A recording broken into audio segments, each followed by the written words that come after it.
What's up YouTube? Welcome to your 27th tutorial, and this tutorial is on arrays. Now, what an array is pretty much a variable that can store many values in it. So it's useful when you want to have a variable that has a bunch of related information.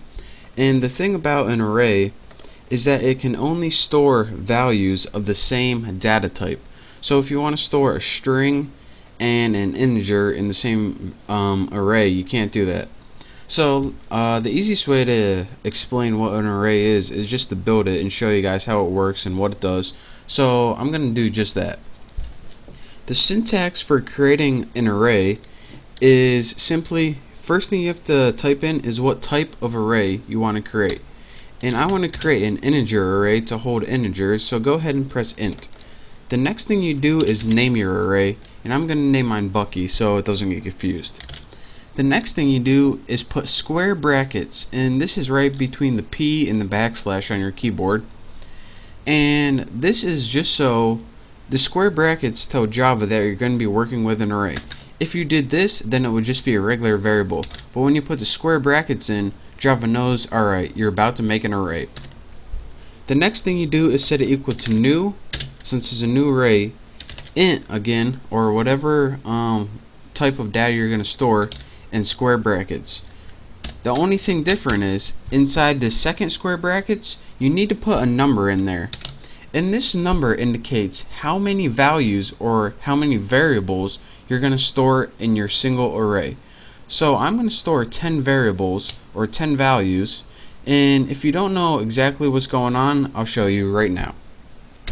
So now we created an array and it's named Bucky, and I told you guys that you can store 10 values in this single array named Bucky. And you're saying, alright, how do I do that? Well, since we created a variable, or excuse me, an array named Bucky, we have something called indexes for that array. And each index allows us to store a separate value. And those indexes begin with 0 and go all the way to 9.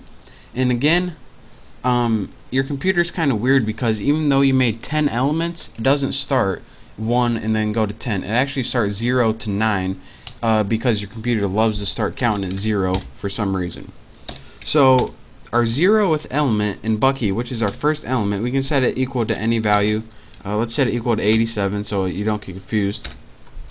Next, you go ahead and make your next index or your next element of your array and set this equal to some other value. I'll set it equal to 543, and you do this all the way until you get to the last one, which is 9. Let me just leave a couple out because I don't feel like typing them all. And now once you did all of this and you set all your elements of your array equal to value, you can use those elements in your array, and I'll show you how to use them. Let's just go ahead and make a system out print statement, print line, might as well. All you can do in order to use this array, instead of giving the variable name, you just give the name of the array and type whatever index you want to use. So if I used Bucky1 to print out, what it would do is say, alright, what's the value for Bucky1? 543. Let's go ahead and run this, and look in our run screen, 543.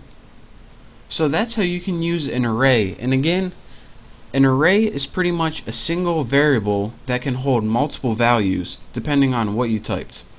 So for example, we made this array able to hold 10 values, so it was able to hold 10 things. I only made 3 right here because I was too lazy, but you can make 0 through 9, which would give you 10.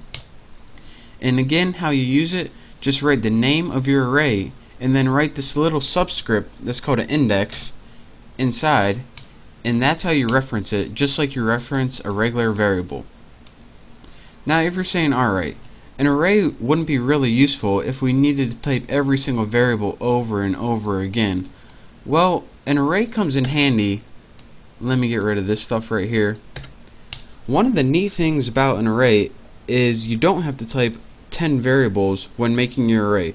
There's another way that you can do this, and let's just go ahead and get rid of everything. Let's tighten this up a little bit. That's what she said. Another thing you can do is make something called an array initializer.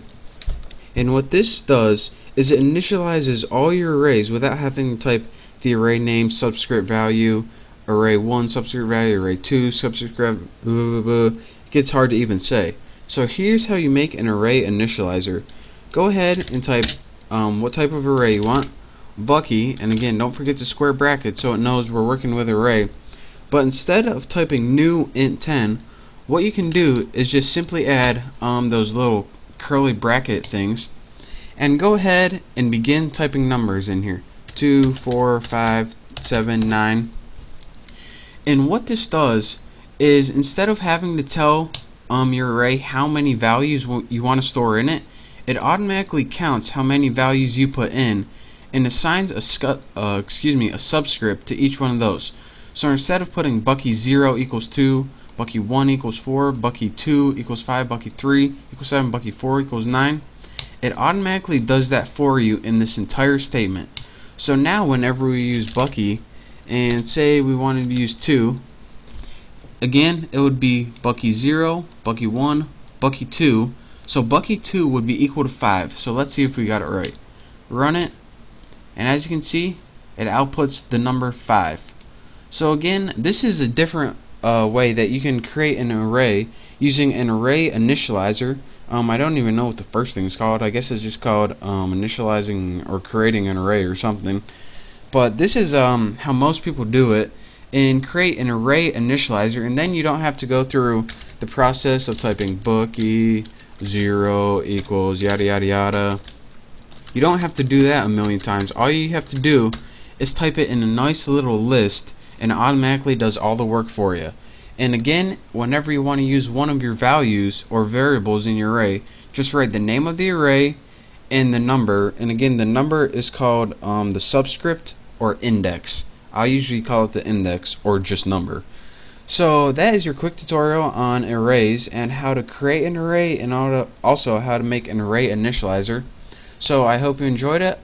Practice this a little bit, and in the next couple of tutorials I'll show you how to use arrays in programs and how they're useful and why they're useful in applications. So thank you guys for watching. Don't forget to check out my next tutorial, and I will see you then.